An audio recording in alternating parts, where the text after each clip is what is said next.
I always ended up at the same corner table in the back of the shop. Not because it was the best seat. The chair tilted slightly, and the outlet only worked if you pushed the plug just right. But because she would be behind the counter, sorting returns or peeling stickers off new arrivals. From there I could watch without looking like I was watching. Most afternoons the shop was a low murmur of paper and radio static. People drifted in for used novels or coffee from the self-serve pot. I pretended to work on my translations, but the cursor blinked at an empty screen more often than not. My phone sat face down beside me, a half-written message to my brother still open. I'd started it 3 nights ago. I kept meaning to send it. She was always moving. A neat stack here, a mug there. When she set a tray of new paperbacks on the counter, she wiped her palms on her jeans, then brushed a strand of hair from her face. That motion, quick, practical, unthinking, stuck with me. "Same tea as last time?" she asked without looking up. "Yeah," I said. My voice came out softer than I meant. She poured the hot water into the paper cup, slid it toward me. "It's stronger today." The bag split a little. I smiled. "Guess I like it that way." She didn't smile back exactly, but the corner of her mouth moved, almost hidden. Her eyes flicked to my phone, then back to the mug. She'd noticed my habit of leaving it there, waiting for a message that never came. I unfolded the napkin she gave me, then refolded again, tight, as if it might hold some shape of order. Across the counter, she adjusted a stack of receipts, her fingers moving slow like she was thinking of something else. "You're in here a lot," she said finally. "It's quiet," I said. "Easier to work." "That's so," she murmured. She tapped one receipt against another until they lined up perfectly. We both left it there. Outside, the rain began, light at first, then harder against the windows. The shop felt even smaller, warmer. I glanced up. She was watching the door, not the rain. I wondered who she was waiting for. My phone buzzed once. Not the message from my brother I'd been expecting. Instead, a text from an unknown number. "We need to talk." "Don't tell him yet." I stared at it. The name field was blank. "Everything okay?" she asked. Her voice was steady but softer than before. She dried her hands on a towel and came around the counter, stopping just short of my table. The scent of her tea, the one she brewed for herself, not for customers, drifted between us. "Yeah," I said automatically, though my thumb hovered over the screen. "Just work stuff." She didn't press. She reached over, straightened the sugar jar, then left it slightly crooked, as if she'd changed her mind. "Storm's getting worse," she said. "You might want to wait it out." I nodded. She started to walk back, but paused, like she'd remembered something and forgotten it again. When she turned, her eyes caught mine. A second too long, then gone. I looked back at the text. Another message arrived, same number. "Meet me behind the shop at closing." I folded the napkin again, tighter this time. Outside the rain hissed. She returned to the counter, wiping down a surface that didn't need wiping. I didn't know yet if she'd sent the message. But when she glanced toward the back door, just for a heartbeat, I felt something shift, like a page turning by itself. The rain didn't let up. By closing time the windows were streaked silver, and the street outside looked washed away. She flipped the sign on the door, but didn't lock it yet, as if hoping the storm might stop by itself. I stayed at my table, the thermos of tea cooling in front of me. The 2 new texts still sat on my phone. I'd turned the screen face down, but the weight of it felt like a second pulse under my hand. "You'll be stuck if you leave now," she said. "Buses aren't running." "I'm fine," I said. "I've walked in worse." She gave a small, low laugh. "You don't look like someone who likes walking in storms." Her hair had begun to curl at the ends from the damp. She pushed it back with her palm, then came over with a rag to wipe down my table though it was already clean. I moved my papers out of her way. "Need help with anything?" I asked, surprising myself. She hesitated, then slid a small carton toward me. "If you're staying, you can help me sort these." Inside were used paperbacks, donations for the shop. We sat on opposite sides of the table, spines facing up. Her hands moved quick, practiced. Mine slower, reading each title. "You like this one?" she asked, holding up a worn copy of The English Patient. "I read it at university," I said. "Didn't get half of it then." "I read it during my divorce," she said quietly, almost offhand. "Got all of it." I looked up. She didn't. She just placed the book aside. I'm sorry, I said. Don't be. That was years ago. She brushed dust from her jeans. I don't usually tell people that. The room seemed to tilt slightly, like when you realize you've stepped into deeper water than you thought. We worked in silence for a while. She reached for another book, her sleeve sliding back to her elbow. A faint scar traced her wrist. A kitchen burn maybe, or something else. I wanted to ask, but didn't. You're here a lot, she said again, softer this time. It's quiet, I repeated. Then, before I could stop myself. And you remember my tea. She smiled without looking at me. You're easy to remember. That line landed between us and stayed there. I imagined telling my brother that I'd been spending afternoons in his wife's shop, that I'd started noticing the way she tilted her head when she read price tags. But in my mind, he just looked at me blankly, like he didn't understand what I was trying to say. Outside, thunder rolled. She reached for a stack on the far side of the table, and her fingers brushed mine. Just a second. Warm light. But it went through me like current. Sorry, she murmured, pulling back. It's fine, I said quickly. We kept sorting. Her hands shook once when she lifted a mug, and I noticed she hadn't poured herself tea in a while.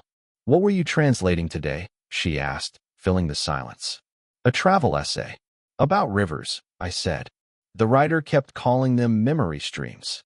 That's a nice phrase. She leaned on her palm, thinking. Rivers don't really forget where they're going. No, I said. But sometimes they get lost on the way. She glanced at me, eyes dark and unreadable, then went back to the books. The storm outside softened, a slower rhythm now. She pushed the last carton aside and closed the lid. I should lock up, she said, but didn't move. We sat there, the table between us now cleared, our mugs empty. My phone buzzed again. I ignored it. I don't know why that moment stayed with me. I'd write later in my notebook. Maybe because it felt like someone finally saw me. She stood, stretching her back. You're wet, she said, nodding at my jacket. Hang it on the radiator before you get sick. I did. When I turned back, she was holding out a small towel, her hand steady now. For your hair, she said. I took it. Our fingers didn't touch this time, but she held my gaze a heartbeat longer than before. Not an invitation, not yet, just a soft, deliberate pause. The next afternoon, I arrived later than usual. The bell over the door chimed once, then went quiet. She wasn't behind the counter. Only a half-finished mug of tea sat there, steam already fading. I found her in the back corner, kneeling by a box of invoices. She glanced up, startled, as if she'd been caught somewhere she shouldn't be. You're late, she said. Not accusing, just noting. Work, I murmured. Got stuck. She stood, brushing paper dust from her hands. I thought maybe you weren't coming today. I didn't know how to answer, so I started unpacking my laptop instead. She watched a second longer, then turned to the counter. The shop felt different, new display by the window, chairs moved, a faint smell of paint. She'd been rearranging, clearing space or filling it, I couldn't tell. You moved the table, I said. Needed a change. Her voice thinner than usual. Too many people started using it like a cafe. I sat anyway.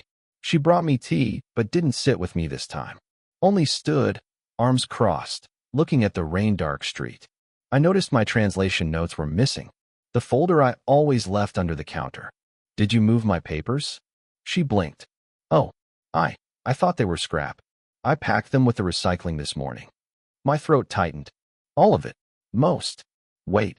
She bent behind the counter, came up with a crumpled envelope. I saved these. I'm sorry. I wasn't thinking. I took the papers. Smudged, edges bent. She reached out as if to smooth them herself, but stopped mid-gesture, hand hovering. It's fine, I said too quickly. I should have taken them with me. We both went quiet. A couple entered, dripping from the rain, flipping through crime paperbacks. She busied herself with the till.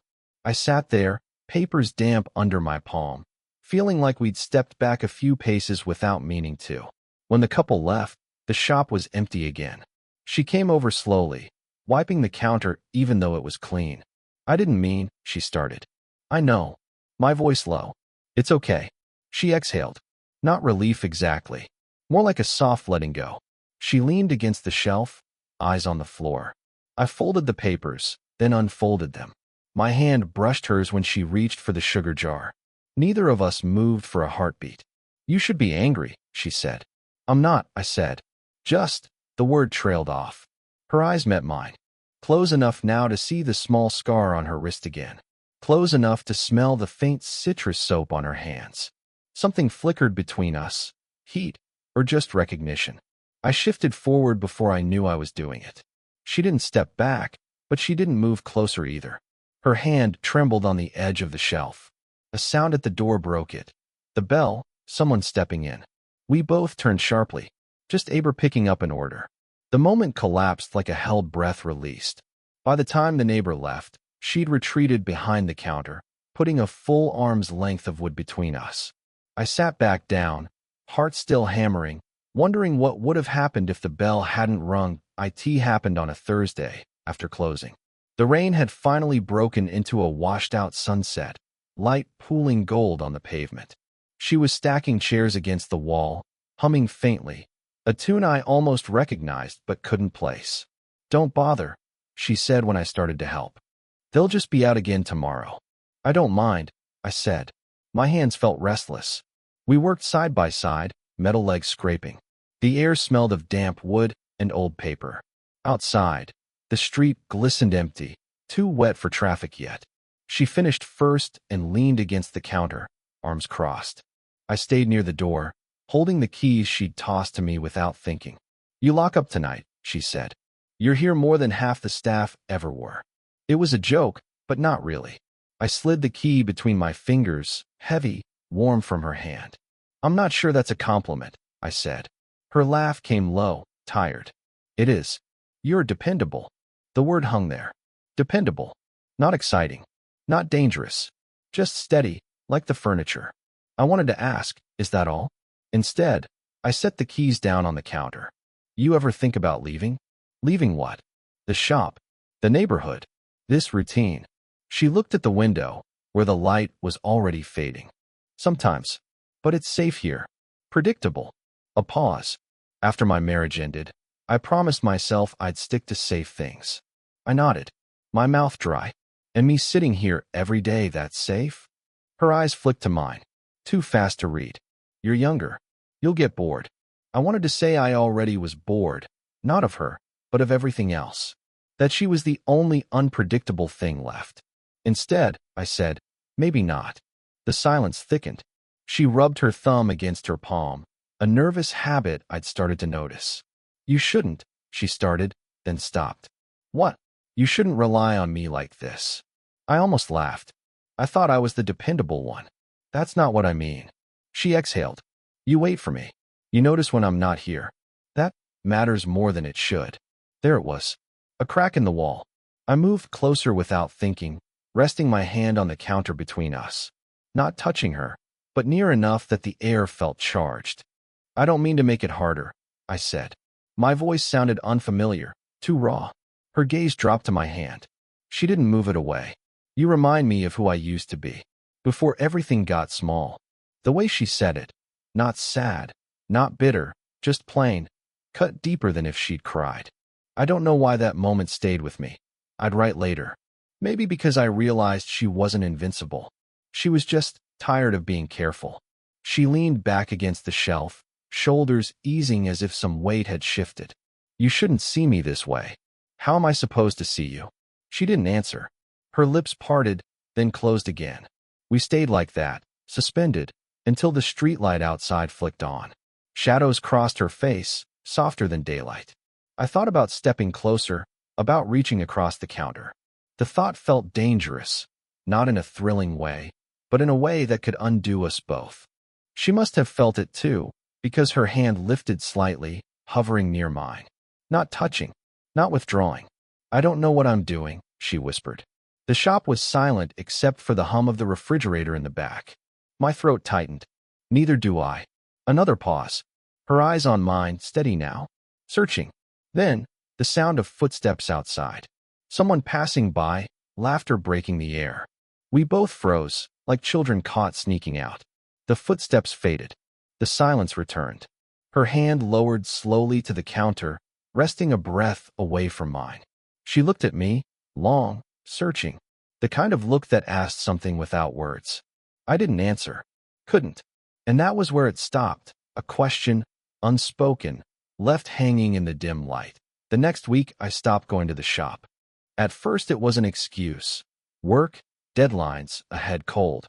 But mostly it was the way her hand had hovered over mine that night, the way the air thickened after, and how neither of us said a word. I tried to lose myself in the translation. Wrote long paragraphs about rivers and memory streams, crossed them out, started again. My phone sat on the desk, screen black. I typed a message to her once. I left something at the shop. Deleted it. Typed again. Do you want coffee tomorrow? Deleted that too. By Friday, I went back. The bell chimed. The counter was empty. A younger woman I'd never seen before looked up from the till. Can I help you? I blinked.